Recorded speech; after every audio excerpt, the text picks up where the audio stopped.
In today's news, Wade Smith, Commissioner of Her Majesty's Customs, placed on administrative leave. And the Water and Sewerage new statutory board should include experienced Virgin Islanders, says Fraser, and Jeremiah Frett confirmed to the post of Financial Secretary.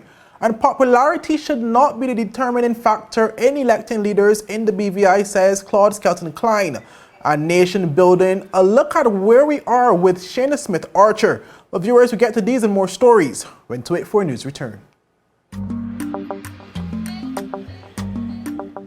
Yo, everything good, Dad? Aye. This thing got me one way, Daddy. What do you mean? Ever since I hook up with this thing, can't eat, I can't sleep. This is the first thing I touch it when I reach home. What you really? Hey, this ain't like you, know? Dad, this thing got me staying home. Keeping out of trouble me. Wow. What your name is? Shit. I talking about my CCT life. Don't worry about missing your favorite series, sports, news, and local programming. Come to CCT today and sign up for CCT Live to access over 80 channels. CCT Live. Bring it home. 1 month free trial turn into 5. 5 months turn into, well, you know I huff. I watching ball. I been watching football. Dad, Nickelodeon, Paw Patrol. I am hooked. Hook, I tell you. Well, welcome viewers to the Friday, August 19th edition of 284 News. I am Kamal Haynes, bringing you the latest out of the British Virgin Islands. I want to thank you guys so much for joining us. But we start today's newscast with some breaking news from earlier today, where multiple sources have confirmed to our newsroom that Mr. Wade Smith, Commissioner of Her Majesty's Customs, has been placed on administrative leave effective immediately. Well, the reason behind his sudden leave placement is not known. However, within the past few weeks, since the release of the Commission of Inquiry report, other senior members of the government were also placed on leave.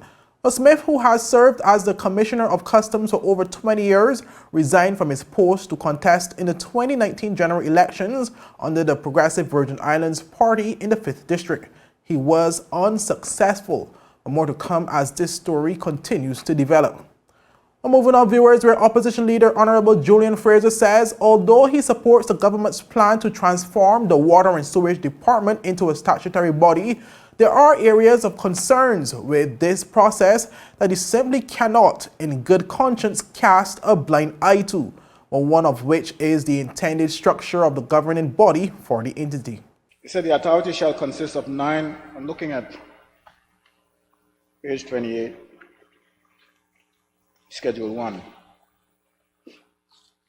The authority shall consist of 9 members to be designated as board members, appointed by the Cabinet from amongst persons qualified by reason of having had experience of and shown capacity in matters relating to trade, law, finance, science, administration,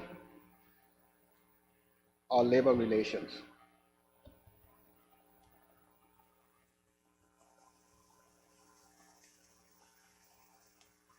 Have had experience of and shown capacity in matters relating to trade, law, finance, science, administration, or labor relations. Madam Speaker, I want the Minister to explain to me and the rest of this House, how experience in law, a person with experience in law, I'm not picking on lawyers, you'll forgive me for that. You know that, given my love for you, I'll never pick on your profession, Madam Speaker. Going to get my people water 24 hours a day in my district. Or for that matter, how does an individual with experience in finance going to stop the leaks that persist throughout the territory? Well, driving his point further, Fraser called for the board to be constructed with its purpose in mind and therefore consists of individuals with experience in fields specific to the issues of the territory's water and sewage systems. Madam Speaker, we need on this board This board needs people who has experience in the problems that we are faced with in the water and sewage department. Sewage issues that we're having. We need people with experience in that field.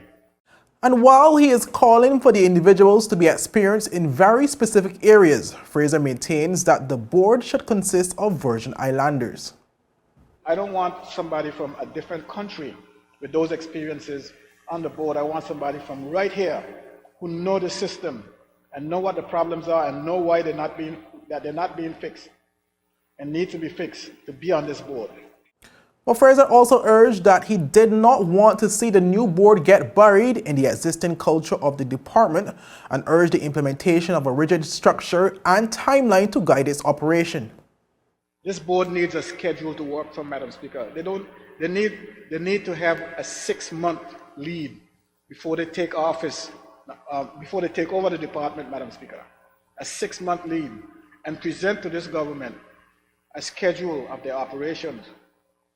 That when they take office, when they take up the department, they hit the ground running.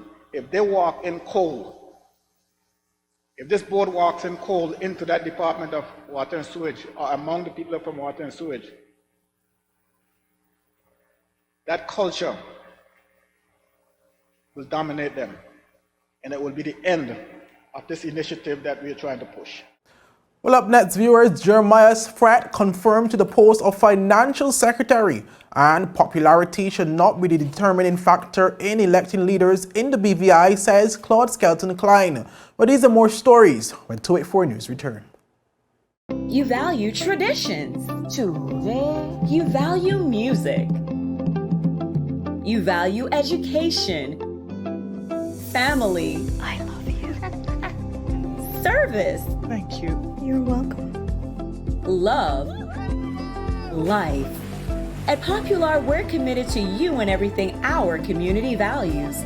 For the things you value the most, count on us. Popular. So you're saying I can ask this cat any question? The cat is connected to the computer. You just type in the question, it will read his mind.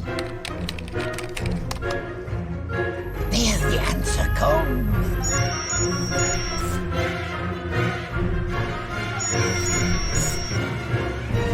You're the man! I've been looking for this for weeks.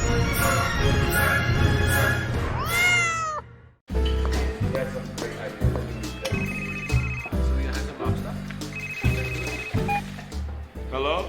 Wait, you had a lunch at camp? You don't say you were sick? What happened to over the rehearsal? No, babe. I'm actually watching the news right now. Take a listen. Topping our newscast today, UFOs seen around Tortola Pier Park. And District 3 residents outraged over no water supply. They simply cannot bathe. These and more stories when 284 News returns. All right, babe, just get some rest, take 2 Advil, and I'll see you later. Bye. Okay, honey. I see you later. I love you. It's clear to see that Coconut Lounge is a place to be, the coolest cocktail lounge in the British Virgin Islands. A lounge like no other, with welcoming, professional service, and a breathtaking ambiance. Not forgetting a diverse selection of wines, beers, and signature cocktails. Cozy, comfortable, contemporary. Coconut Lounge at Tortola Pier Park. Visit us today. Well, welcome back, viewers. Well, after acting in the position of Financial Secretary for approximately 19 months, Jeremiah Frett has been confirmed to the post, where the appointment, according to Deputy Governor David Archer Jr., is retroactively effective as of July 11, 2022. But speaking on his appointment, Frett described the opportunity as an honor and said he looks forward to continuing working with his colleagues. Well, he said, and I quote, "I look forward to continuing to work with the staff of the Ministry of Finance and other stakeholders to provide strategic, economic, and fiscal leadership that promotes the sustainable economic development of the Virgin Islands, as we have been doing as a team over the past few challenging years." End quote. Well, Frett also said he was privileged to be mentored by great public servants such as former Deputy Governor Elton Georges and former Financial Secretary Glenroy Forbes. Well, he said, and I quote, "But they provided a foundation for me to build on, and I am privileged to be working with a knowledgeable and supportive team at the Ministry of Finance. I sincerely thank all who have played a role in this milestone, the Financial Secretary stated. But the Deputy Governor, Mr. David Archer Jr., also commended Frett for successfully executing the role for over a year, stating, and I quote, Mr. Frett has already provided the Ministry of Finance with exemplary service as a leader. He has brought a new tendency to the role, and I am confident he will continue to do so, effectively benefiting the people of the Virgin Islands through a more efficient Ministry of Finance, end quote. Well, viewers, as Financial Secretary, Frett is responsible for the day-to-day management and administration of the Ministry of Finance to maintain the efficient delivery of services across the departments under the ministry's portfolio. Moving on, viewers, where local talk show host and former government consultant Claude Skelton Cline is calling for locals to reset the standards used for electing leaders in the territory, especially politicians. Well, Cline's comment came during a recent airing of his Honestly Speaking radio program on Tuesday. We are going to have to reset the standard for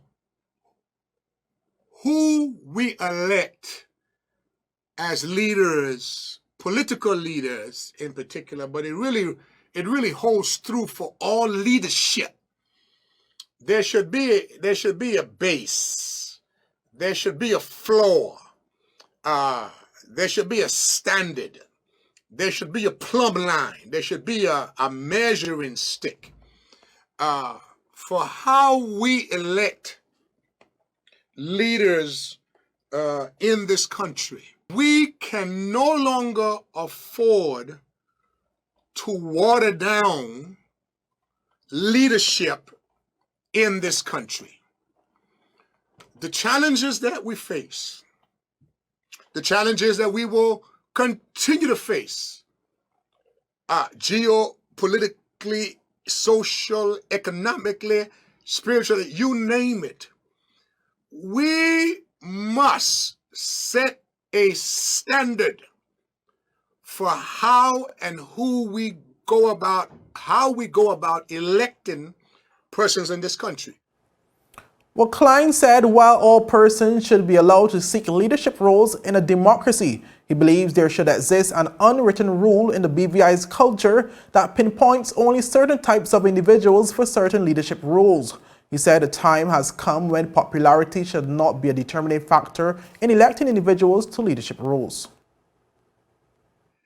In a democracy, anybody,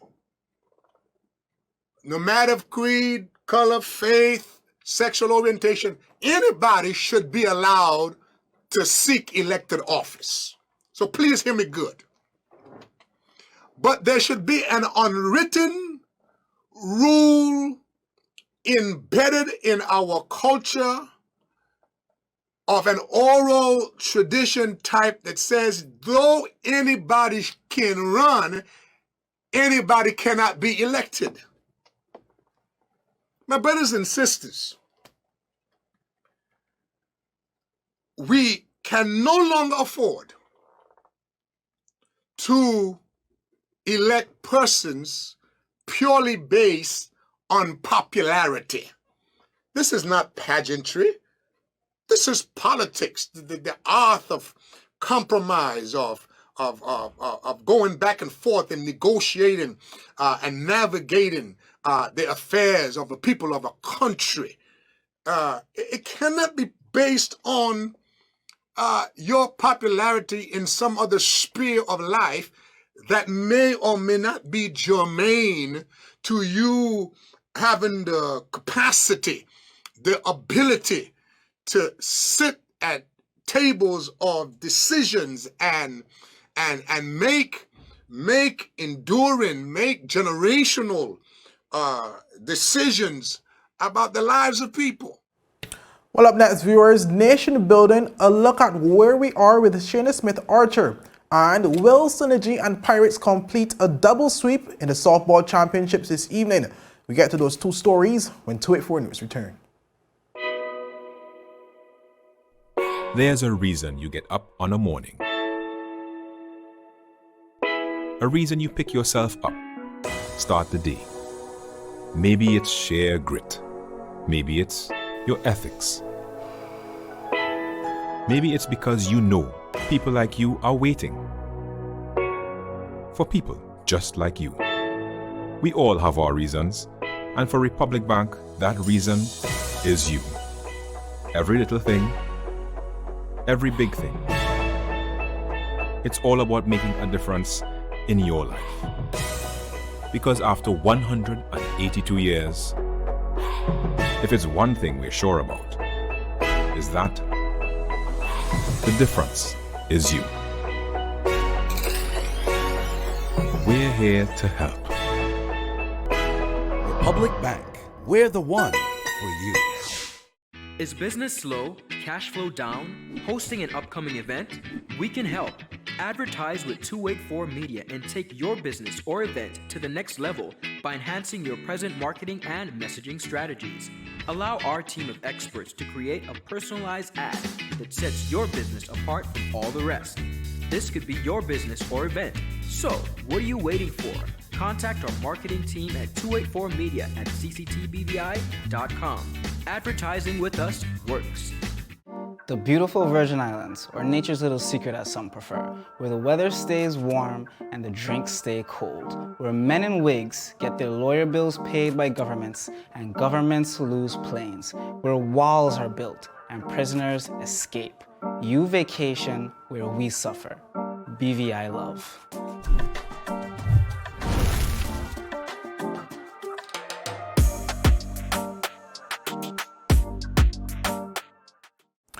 Welcome back, viewers. Well, in a recent conversation on the Umoja radio show, social commentator Shaina Smith-Archer joined host Idiwika addressing the matter of nation building in the Virgin Islands. Well, Smith began by expressing her sentiments on recent happenings like the Commission of Inquiry and how we can strive to move forward as a society despite setbacks. I agree with you. I think what happened with that situation is that it exploited, actually, those fractures that already existed and brought them up to the surface. Because, from time the COI was announced, the debate has not stopped around various aspects of it and, how it affects us as a society. So, I was glad that you actually challenged the conversation in terms of when we say nation building, it's become so cliche that it is important that we do stop and define what it is we mean when we say it, right? And not just be something that's being thrown out. And, in the opening of the show, in listening to your mantra that you always read about Umoja, that's it. That for me is now what nation building looks like. And what you described is about people and not a physical environment. So building the nation is not about having nice roads and a lot of physical infrastructure, and nice buildings and money in the bank. But it is about quality of life. How are we living? How is our society functioning? So again, going back to where you're talking about the violence amongst our young people, we could have nice buildings, nice roads, but if we have blood in the streets, to me, that is more important to deal with. And that is how we need to start to measure. That's not a proper function. Yeah, and that is how we need to start to measure now the success. But Smith also addressed our journey and the progress of our systems as a territory as a result of the work of our forefathers in order to get us to where we are now. So I agree with you that I believe our forefathers, when we got back the Constitution in 1950, right, to start that path of essentially self-governance, that they were thinking about that as part of the end game, right? Development is never a destination, it's an end game, because it's always going to constantly evolve, even as you're going through the process. So when we got the Constitution reinstated, and now we actually had a direct political relationship with the United Kingdom, and not being a part of the Leeward Island Federation anymore. That's essentially what the main shift that was about. But now on the ground, what was afforded to us is that we essentially had a seat at the table to start to be a part of the decisions that are made about our development. So you had, the very first council was actually at large, four past a post, and from there we have evolved to the system that we have now. Well, Smith also spoke about the road ahead as a territory, taking responsibility and moving forward together. And again, that shows too, in terms of, again, for those of us that may be doubting ourselves in terms of, were we making progress? We probably should have been making more progress and, again, paying attention to certain things much closer than we did. Again, off air, you were talking about who to blame. And I was saying to you, in order for us to fix this, so all of this has been exposed, all of this has been, brought to bear. But in engineering, whenever we've identified the problem, it's important now to ascribe responsibility. Because what tends to happen now is I might blame you, but you really aren't responsible. You might be culpable, but the responsible person now is who really has to address it. So it's going to be important. I think when the implementation framework was put out, it was very broad. And in the meeting at Western, I said to the panel that was there of the ministers that it's important that we not fix the wrong problem, because it is possible that we have all these recommendations, but in the bigger scheme of things, which for you and I is about, the society that we need to build, that is going to continue to be here long after us, because we are putting down something for legacy and not just for the here and now and trying to get out of a hostile situation, so to speak. Well, viewers, moving on to some sports, where the question is to be answered is whether Pirates and Synergy will complete a double clean sweep when the 2022 Terrence Chino Chinnery National Fast Pitch Softball League Championships continues this evening, with both teams leading their respective series 2-0 out of a best of 5. A victory this evening will wrap the series for either team. We're playing in the first game, which would commence around 7 p.m. this evening at the E. Warren Brewley Ballpark. Pirates will be taking on the defending champions Power Outage. In the second game last Sunday, Pirates only allowed Power Outage 1 run thanks to their star pitcher Honorable Neville Sheep Smith, who proved difficult for the batters, and the splendid work in the field by the other players.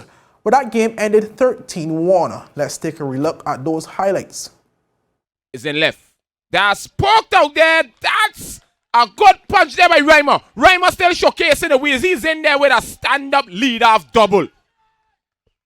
Reimer, one of the unsung heroes of Pirates, still showing he got wheels and a bat. That's shortstop Fields. Choice in the dot. Choice in the dot.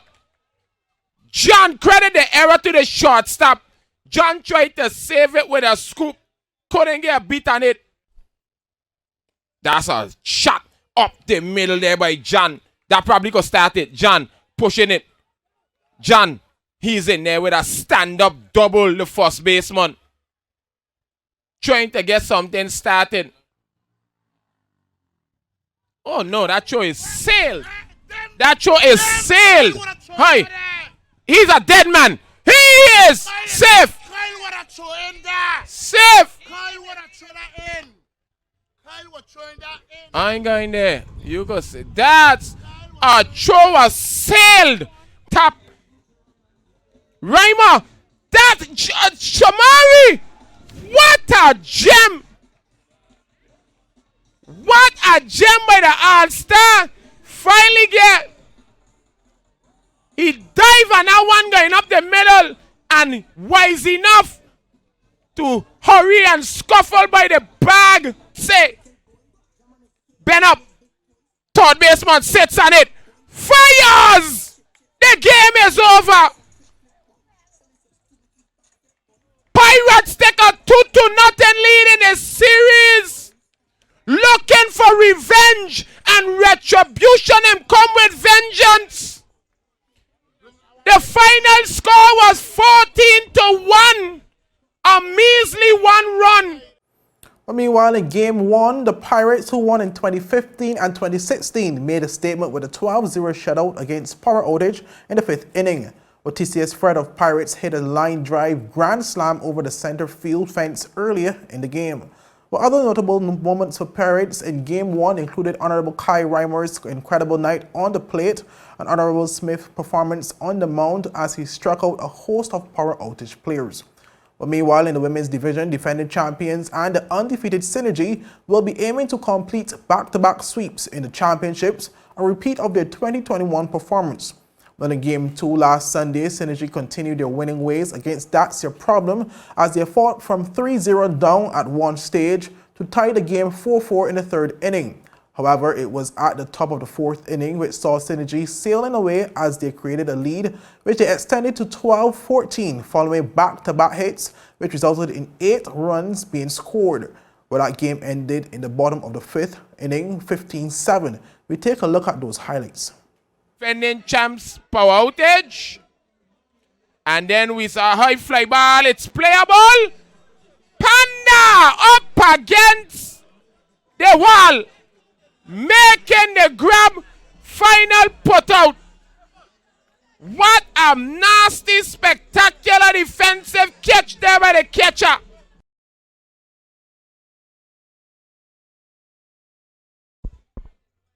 Jeffers looks in. Right by the shortstop underneath our glove, and that's an RBI single. So Makeda delivers a punch. Synergy is on the board. 3-1. Yeah, this the female game gonna have more action than top of the third inning. Synergy trailing. That's a shortstop fields. The recovery is not in time. Them chorong the ball, but nobody's going. Oh, good. But I think sweeter than sweet. That's, oh no, it's fumble. Whether that being the case or not, Pirates came into this season losing one game to the Storms who they mean even face. It was a quiet storm in the postseason. Yeah, but that's the game. Seemingly we were in the 5th inning. So in the 5th inning, if you're up by 7 runs, which Synergy were up by 7 runs, that ends the game. So Synergy take a 2-0 stranglehold over That's Your Problem on the series. So here what? Friday, it could be all over with in the men's division and the female division. Our viewers, in Game 1, Synergy defeated That's Your Problem 14-7. In the first 3 innings, Synergy faced stiff competition from their opponent, but following that inning, Synergy began finding the meat of the bat to win by 7 runs in the 5th inning. With a game between Synergy and That's Your Problem will commence immediately after the men's game. Our viewers, both games will be covered live on 284's channel CCT Live.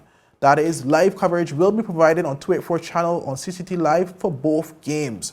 Our viewers, that's all we have for today's news roundup. Be sure to follow us for daily news updates at 284media.com and like us on Facebook at 284media and 284BVI on Instagram and Twitter.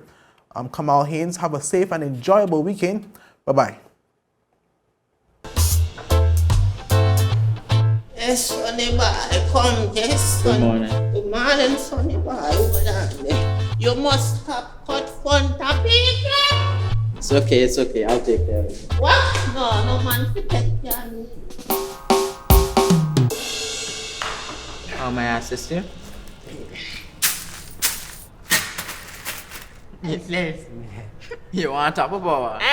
You want top of power? Join the prepaid party with CCT and enjoy more affordable data plans, more top-up promotions, more savings with hero bundles, and more value for your money each and every Tuesday with Top Up Turn Up Tuesday. Visit a CCT store today or anywhere CCT Top Up is sold and top up your phone. 5, 10, 15, 20, 25, 30. You want top of power?